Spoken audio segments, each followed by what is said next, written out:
Hi YouTube. Today is day number 5 of my 360-day challenge. So we're showing up every day, every single day for 360 days, all right? Today we're going to kind of talk about some hard stuff. Like, hi, my name is Crystal and I'm a recovered addict. Okay? Yes, I am that person. I am a recovered addict. It is the first time in my life since I was like 13 years old. Okay? So for the first time ever in my life, like, I don't smoke cigarettes, I don't drink beer, I don't smoke weed, I don't do nothing, like nothing, since I was 13 years old. It was my 13th birthday in Las Vegas, Nevada, when I was invited to sneak out of my house. Like, I snuck out of my house for the very first time.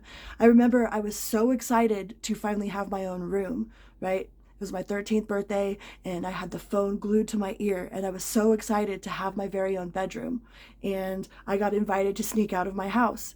And it was with an older gentleman, an older gentleman that had his own place and his own car, wanted me of all people to come over. So right before my 13th birthday, I devised a plan to sneak out of my house for the very first time.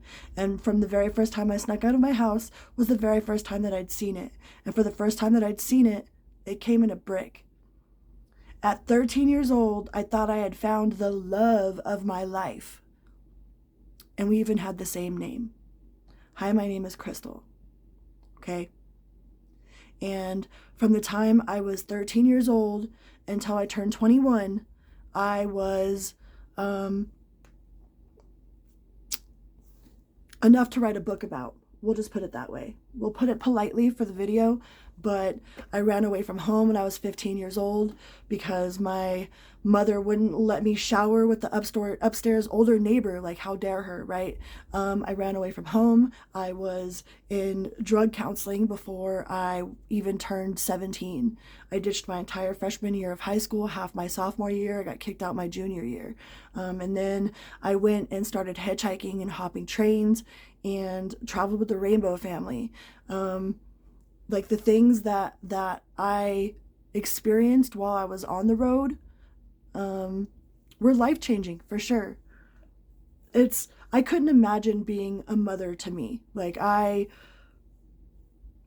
was definitely an out of control teenager, all right? And I'm not going to go into too many details about some of the things that happened, but I did write them all in this book. All right, and it's called Say You Love, and is a testimony of triumph over the darkness of childhood, SA, and addiction.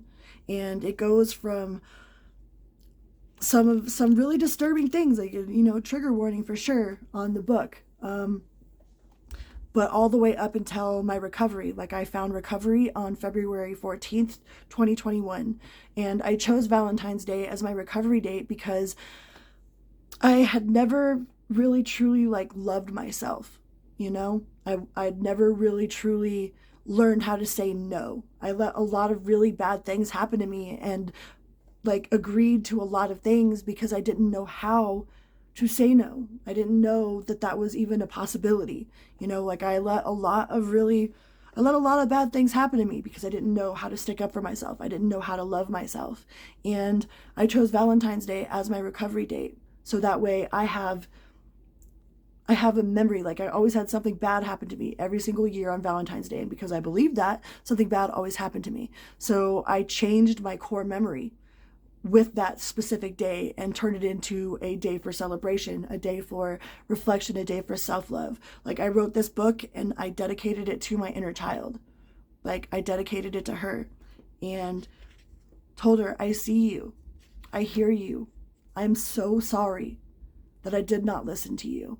There was one time somebody was talking and they were talking about having their inner child run up to him, all bright-eyed, like, what did we do with our life?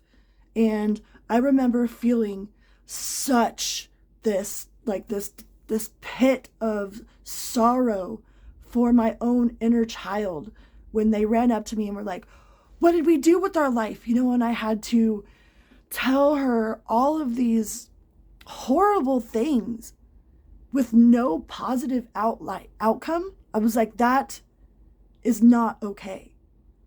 I had to do something about that. I had to change our outcome. what we did with all of those experiences. So I turned all of the things that I'd been through in my life and flipped it all upside down and turned my pain into purpose, turned my depression into power, turned my addiction into recovery, so that I can show that little girl inside me it wasn't all for nothing. Because, man, I was heartbroken when I thought of my little little inside me, running up full of life and innocence and asking me, like, what did we do? What did we do? And having to tell her all of the things that I had to tell her without turning it into something else, I couldn't have it. So I decided that I was going to turn all of that, turn it all around. I was no longer going to use it as an excuse to continue doing what I was doing. Because you have two options. You can use it as an excuse to continue burying yourself in more reasons to feel like you have an excuse, or you can use it as fuel to light a fire under your butt and get something done. Do something with it. Stop using it as an excuse to continue on that same track, that loop of shame. I was living in the hood, man, the victimhood. And I was all right, and I was totally okay living in victimhood until that moment, until I had to tell my inner me all of the stuff that we'd been through with no turnaround, you know? I was like, wait. If this is a choose your own adventure, I got to do something about this. So I started making changes. You know, and a lot of things that people don't talk about being an addict sometimes, it's not even necessarily about the drugs that you're doing. It's the lifestyle. People get addicted to that hustle, okay? It comes with a false sense of importance. Like, oh yeah, I'm the plug, you know, or I'm the plug's best friend. They only trust me. You know, they're only going to call me when they're on a high-speed chase and need somebody to come pick them up. You know, they're only going to show up in my house because they trust me. It gives you like this false sense of importance. People don't talk about being addicted to the hustle. A lot of times, it has nothing to even do with the actual substance, depending on what it is of your DOC is. Whatever your DOC is, you know, it really depends. But a lot of times, people are addicted to that hustle. But they don't know that they could turn that hustle. They could flip that hustle and stop getting all that dirty money and turn it into something that's real dope, that's real amazing. Instead of being a dope dealer, being a hope dealer. Right? Sounds cliche as hell, but it's real. That shit's real. But people don't talk about being addicted to that hustle, that sense of like you're important, you know, because you got what someone else needs. People come and bring you their TVs and their subwoofers and their speakers and their this and their that, you know. Makes you feel like you're important. So you got to flip that energy around. You got to turn that into something productive. You can use that same hustle. You can hustle the same way, but your hands don't have to be dirty.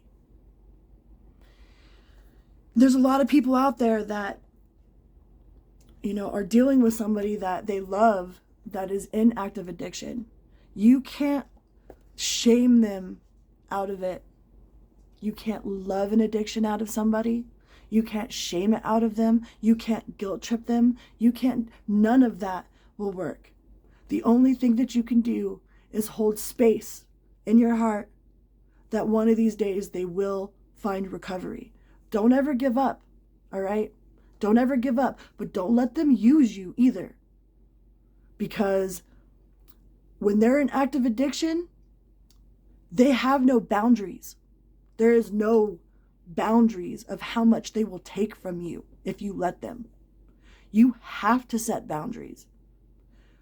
Takers never set boundaries. That's why givers have to, okay? They're not going to be like, oh, you done gave me $20 yesterday. I should probably not steal this from you, or I should probably not ask you this. Like, they have no concept of that. It does not register, does not compute. And it's not because they're a bad person. They're not doing it because they're a bad person. That's that demon, man. Some of the most amazing people you will ever meet in your life are recovered addicts. Hands down, man. The most generous, the most free-spirited, resilient, amazing people that you will meet. Some of the soldiers of the Most High's toughest soldiers have been through the roughest experiences.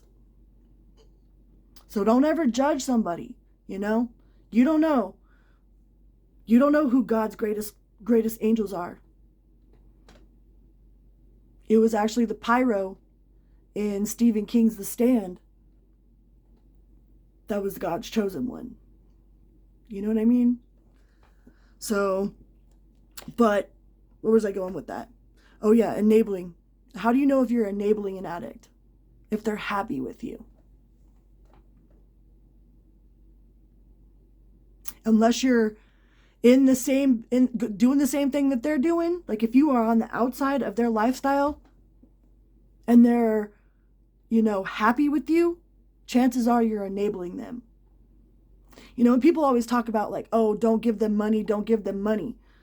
But sometimes you got to stop and think of what you're saving that person from doing. It's like if that person is going through withdrawals, and certain withdrawals, like going through withdrawals, will kill you. They can kill you. It physically hurts. They are going to do whatever they need to do to make sure that they don't get sick. So by you handing that chick on the side of the road $5, sure, you might be giving her cash so she can not get sick, but you're also saving them from something that they might do later to try to get that money. All right? You might be saving them from having to go around the corner with some strange dude, get in some stranger's car so that they don't get sick. Like, yeah, you don't want to give them too much money, you know what I mean? But at the same time, you are saving them in that moment from something that they don't really want to do, but they're gonna do. They're gonna do it to make sure that they don't get sick. All right? So don't feel bad if you're giving them money, because you don't know what you're saving them from. All right? I know this is not my usual topics, but in my community poll, there was quite a few people that voted for, talking about addiction and talking about recovery. And that's something that I can talk about because I have real life experience with it. And that is something that is in it does not discriminate. There is always somebody's aunt, somebody's uncle, somebody's mother, somebody's brother, somebody's sister, somebody's father that is going through this situation, okay? So I know that some of you are probably going to tune out. You don't want nothing to do with that, and that's okay. Nothing but love and respect, man. But there are a lot more people out there that need to hear these stories, that need to know this stuff. So if you're out there and you're suffering in silence, know that you are not alone, okay? You are loved. There is a way out. It is possible. And I love you, and I'm so proud of you for just being awake, for just living through one more day. Okay?